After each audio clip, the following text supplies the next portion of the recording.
Good morning, everybody. Dr. Vasquez here, coming to you live. And I'm only going to be coming to you live for about another hour because in about exactly an hour, I need to leave for a group exercise class so I can get my ass kicked in ways that I wouldn't do by independent will. So, topic right now is we're going to talk about two articles that I've read recently, which I think are quite excellent. And you know how I am about positive news. I love to share it. So we're going to look at an article that was just published, I believe out of Italy. Why'd you read so much? Why'd you read so much? But how? Well, my brother has his sword, and I have my mind, and a mind needs books like a sword needs a whetstone. That's why I read so much, and a mind needs books like a sword needs a whetstone. That's why I read so much. In a international specialty journal, not necessarily the best journal in the world, but it's a pretty damn good journal. I've followed this journal for, I don't even know, 15 years, 20 years, something like that. It's a good journal. And occasionally they provide their articles for free, and that was the case with one of their recent multi-center Italian primary research articles, which again was really excellent. And it does help to clarify a few clinical questions that some of us have had, especially in the world of inflammatory diseases and autoimmunity. So I have talked about this particular disease, this specific disease. I've talked about it in your favorite textbook, Inflammation Mastery, 4th edition. And you can see I've got a few pages bookmarked because I talked about it several times in this book. So for the 1% of 1% who have actually read this book cover to cover, which is probably nobody basically, you can still find the topic that I'm going to discuss. It's in the index. So I will talk about this disease. I will talk about one of the patients I had with this disease, who's mentioned in the book specifically, one of many patients. And we're going to talk about a couple different things. So I'm going to start writing a few notes and organize a few ideas and explain why I think this is such a good article to discuss. So I'll just say topics, obviously. We're going to talk about the diagnosis. We're going to talk about the differential diagnosis. So diagnosis we abbreviate typically as DX, differential diagnosis as DDX. Then we could say treatment, which is TX. But we could also say management. So like I said, very insightfully, in this book, because I used to have to teach orthopedics and rheumatology, and I had to teach students how to manage those patients, not just treat the disease. So one of the things that a medical student or a healthcare student or a chiropractic student or a naturopathic student should learn at some point, conceptually, is that treatment is not the same as management. And I think that this particular disease allows us to, just about any disease would give us this opportunity, but this particular disease, in these particular cases that I'm going to discuss based on this research and based on the cases that I published here in the book, this particular disease does give us the chance to look at a clinical problem or conundrum from both perspectives. How do you treat this and how do you manage it? Those are two different questions. So I'm going to talk about those. So we've got the diagnosis, the differential diagnosis, the treatment, and like I said here, management. So how I would treat this condition is very straightforward. If you've read the book, you already know the answer. Well, let me say it slightly differently. If you've read the book and you've watched some of the videos I've published recently, especially the one on NF-kappa B, I think you would understand how to treat this condition immediately. Like I don't want to say well, I guess I could say it. The treatment of this condition, if it's uncomplicated, is kind of a no-brainer. And you could use what I have already published here, because I do talk about treatment and I do talk about management. And I don't recall, and I think that I probably didn't talk about steroid therapy in the book. I may have mentioned it a little bit. I'm a little more familiar with it now just because I've had another 10 years of clinical experience. And I've started using anti-inflammatory steroids more so now than I used to in the past. I don't know why that is. I guess maybe because I treat more complicated conditions these days. Maybe that's why. But not as if they weren't complicated enough previously. But anyway, I would probably be more inclined to talk about the use of steroids in this condition at this point. And I may not have mentioned it very much in the book. So let's see. So we're going to go through, oh, here's the other thing. We're going to go through diagnosis, differential diagnosis, treatment management. But in order to do any of that, you have to actually understand the disease. So interestingly enough, in the new article, which I'm actually quite happy with, and I don't really have a bunch of criticisms, within the scope of the article, they did a good job. They said they were going to talk about this, and they talked about this, and they did a good job talking about this. They didn't talk about anything outside of that. And in my opinion, for the sake of completeness, from a pathologic and diagnostic standpoint, I think they should have talked about like the disease pathogenesis. So I'm going to talk about the pathology of this particular disease, and I'll show you a picture of it. Probably by this point in the video, I've already put up one of the images, which is certainly not diagnostic, but it is suggestive of the disease.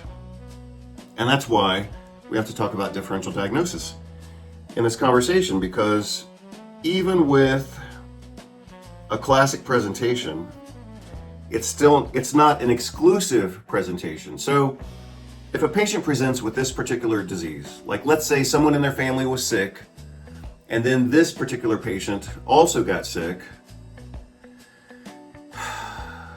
and then they came into your office with joint pain and a skin rash, you could start to think that it's the disease that I'm going to talk about today. You could start to think that. But you wouldn't necessarily think it's only that, or you wouldn't necessarily think, wow, this is black and white, this is easy, it's super clear what the disease is, I don't have to entertain other diagnoses. You got to entertain a lot of other lab tests, because this could be other things. So just because someone comes into your office with joint pain and a skin rash, basically good luck. You got to figure that out, So the error in talking about this disease would be to present it as if it's obvious, because it's not obvious. Somebody comes into your office with joint pain and a skin rash, you're starting from nothing. You got a few DDXs, some of which are benign and are going to solve themselves within about a week, and you don't have to do anything. Others are the same disease, but maybe a little more aggressive, and you want to do some steroids or something like that.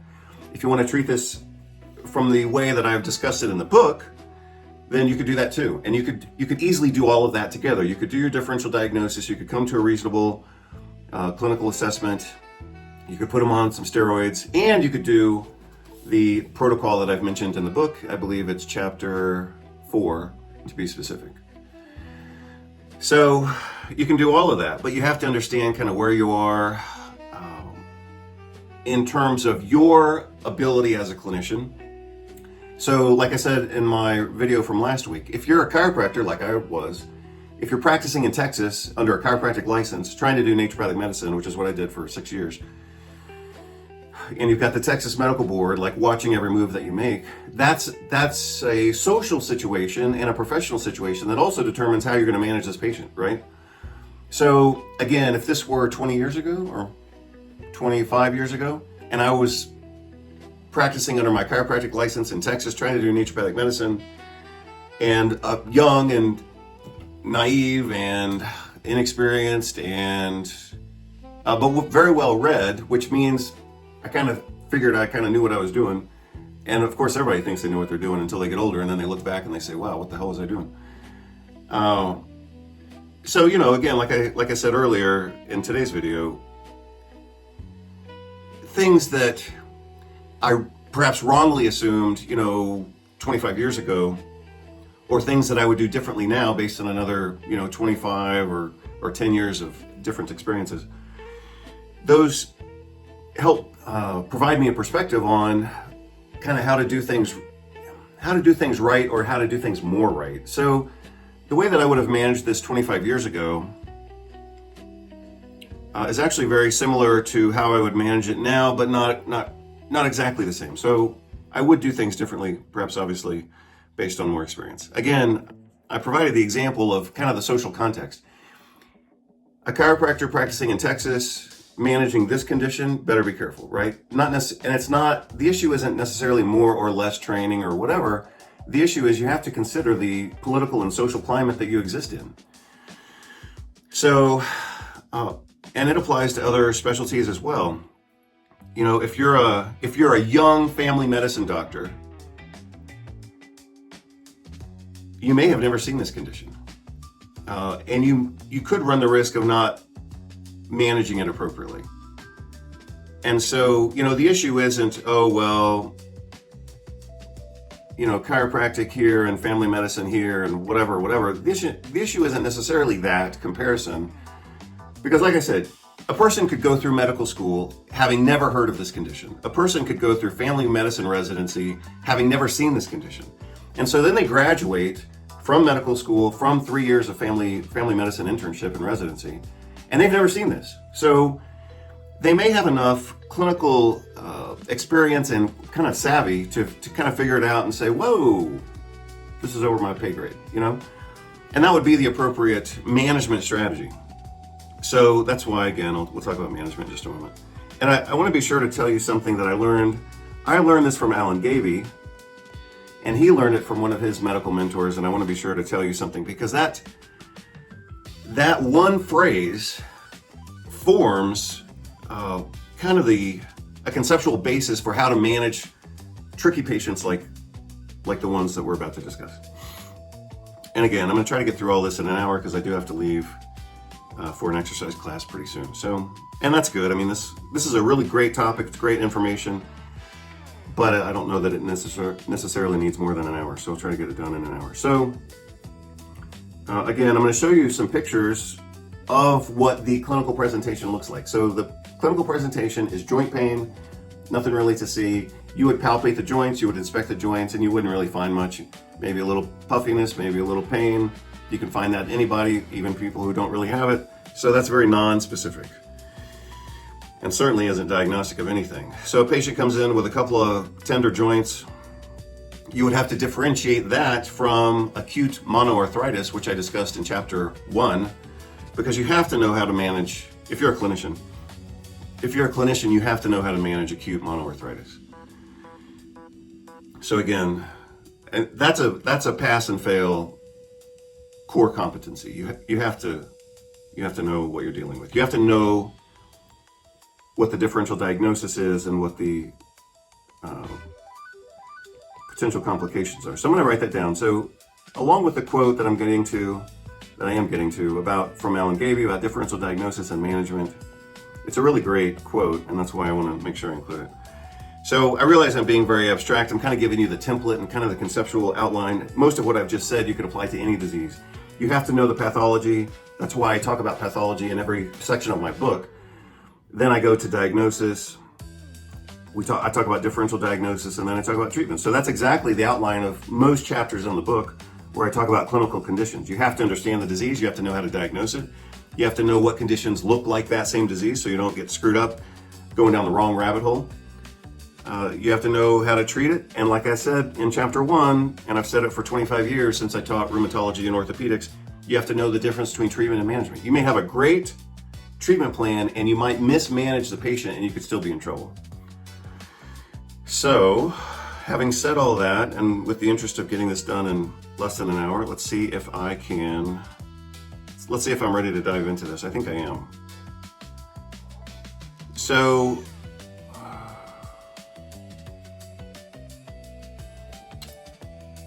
yeah, let's see. So pathology, I could talk about that right now. Differential diagnosis. I do talk about this quite a bit in the book. So if you've read the book, like actually read it, not just buy it and then look stuff up in the index. But if you've actually read the book to get the, continuum of thought development, then some of what I'm saying is going to be redundant because you already read the book. But if you haven't read the book, then this is going to be kind of a focused conversation on this condition. So let's just get into it. The condition that I'm talking about right now is parvovirus B19 induced arthritis and vasculitis. And so that's the title of this particular article. Again, great multi-center study that came out of Italy, I believe.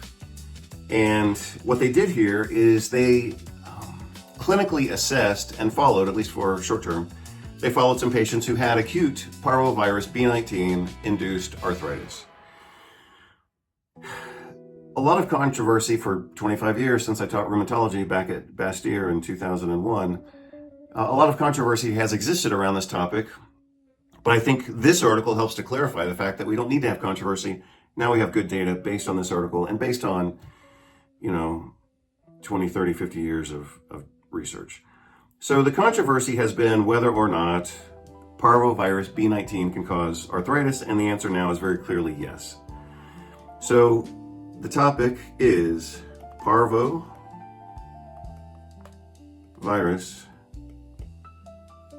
B19, I've got space, vasculitis, and arthritis. Arguably, you could say arthralgia, because it's not truly a joint inflammation. It's just a little inflamed. It's mostly painful. If you want to call it arthralgia, which means joint pain, or you want to call it arthritis, which means joint inflammation, you could kind of go either way. So what they didn't talk about in this article is what connects vasculitis with arthritis. And if you've read my book, and hopefully I was clear enough in the book, I may not have been because that wasn't really the focus, but hopefully I was. We'll look at the sections in the book where I talk about this. So we'll find out if I described it well or not. But again, back when I wrote this book, and for the past 30 years or so, we really didn't have clarity as we do now, thanks to this article. So, I can't fault myself for not including this article in the book because it was just published last week. So the question I would have for you is, what is the pathogenesis of the vasculitis and arthritis in parvovirus B19 rheumatic disease? So again, patient comes in with joint pain and a rash. What's the rash? The rash is from vasculitis. And you can see that in the pictures from this particular article. They show some really classic and perfect pictures of a vasculitic rash on the pretibial area, which is the area in front of the lower leg, the tibia. And that is a classic location for vasculitis secondary to parvovirus B19. But guess what? It's also a classic area for vasculitis for a bunch of other conditions. So again, as I said before, that would be the classic presentation, would be somebody who had a sick family member, or they had a mild respiratory infection maybe last week or so. They come into your office. Now they've got a vasculitic rash either in their hands and feet or pretibial, and they got some joint pain. What are you going to do about it? Well, you could certainly entertain the diagnosis of parvovirus B19, but you're not off the hook yet just because you read that article and you think that's what it is. It could be a lot of other diseases. It could be a drug reaction. It could be early autoimmunity. It could be a catastrophic autoimmune disease that's about to blossom and you're only seeing it on the first day and you don't know, but next week your patient's going to be dead. But they came into your office, and let's say here's the other thing. You also have to think about, like I said before, you have to think about your social context, but some of that also includes timing, like time of the week.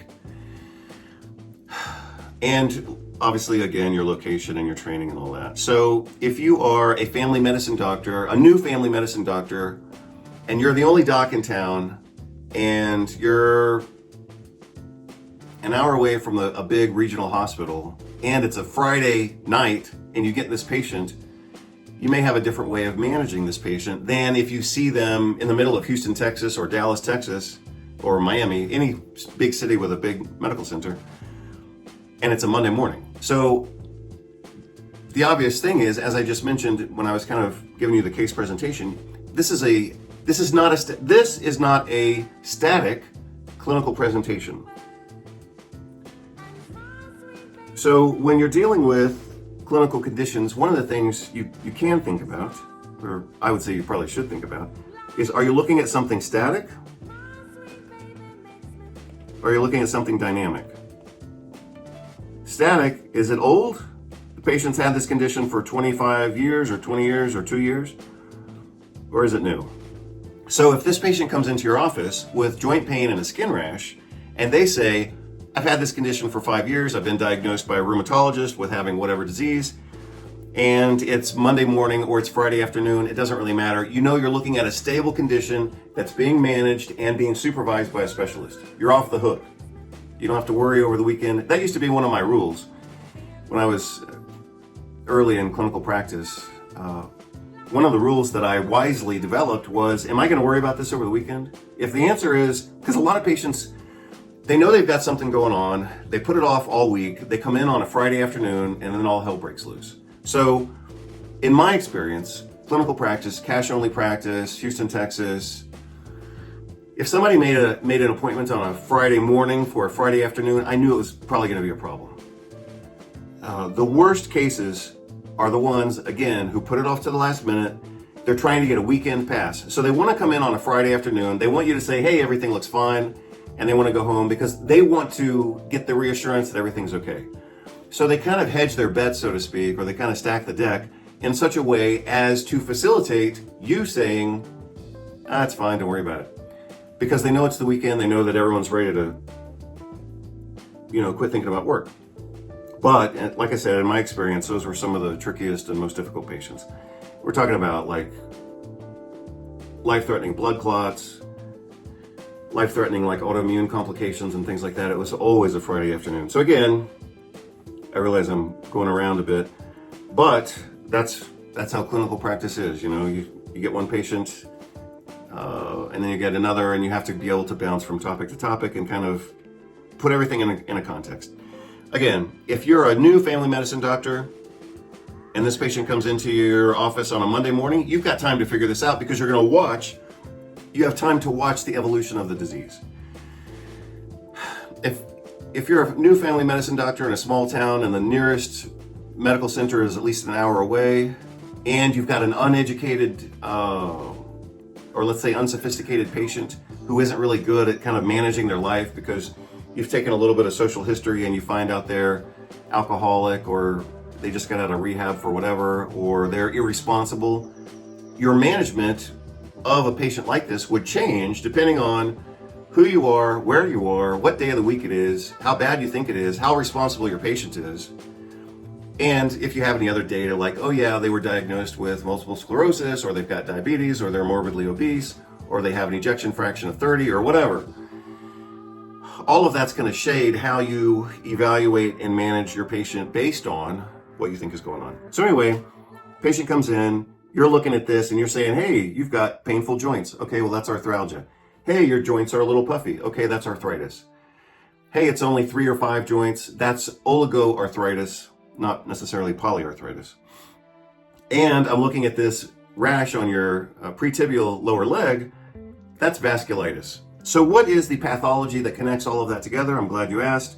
And the obvious answer is immune complexes. So I could put IC or I could put CIC for circulating immune complexes. And I do talk about that in the book. I don't know if I've marked that particular page. Maybe I did. We'll just look at a few pages here. Because I do have a diagram of immune complex disease in the book. I just don't know if I marked it right now.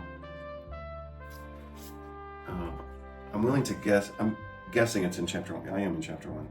Yeah, so here it is. Well, that was good. So the diagram is on page 84. And so we're talking about parvovirus B19, arthritis, and vasculitis, and it's mediated by immune complexes, as you can see here in the book. So immune complexes are long chains of antibodies and antigens, antibodies and antigens, antibodies and antigens, and this becomes a huge monkey wrench that has no place to go. Your body has a hard time dealing with immune complexes because they are long chains, as I said, of antibodies and antigens. Well, if you have a long chain protein circulating in your blood and it's got nowhere to go, where do you think it's going to go? It's going to get stuck in the vascular endothelium, and when it creates an inflammatory response in the vascular wall, we call that vasculitis. Some of those proteins are going to get trapped in the joints, and we call that arthritis, immune complex mediated arthritis. Some of those immune complexes are going to get stuck in the lungs, and we call that immune complex mediated alveolitis or pneumonitis. And if some of those proteins get stuck in the kidneys, we call that nephritis. So we've now gone from antigen in the form of this virus to an antibody response, usually IgM or IgG. We get these long chains of connected antigens and antibodies. Those kind of are floating around in the blood, and they get stuck in different places. They get stuck in the arteries, we call that vasculitis. They get stuck in the kidneys, we call that nephritis. And they get stuck in the joints, and we call that arthritis. Those are the classic locations for this, but also of other immune complex mediated diseases. So that is the pathogenesis. That explains the connection. So from one pathogenic molecule, now you understand the vasculitis and the arthritis. Because like I said, those proteins get pushed into the joint space, but they can't really escape very easily because the entry pressure is greater than the exit pressure. So the proteins get stuck within the joint, cause a localized inflammatory response. It looks like arthritis. It's just a temporary problem typically. And that's it. That's all I'm going to say about it right now. How would you diagnose this? You're probably not going to make the diagnosis clinically because the differential diagnosis is gigantic. And you don't want to miss another condition just because you think it's this. So you're not going to know for sure on day one what this is, unless a close contact already received a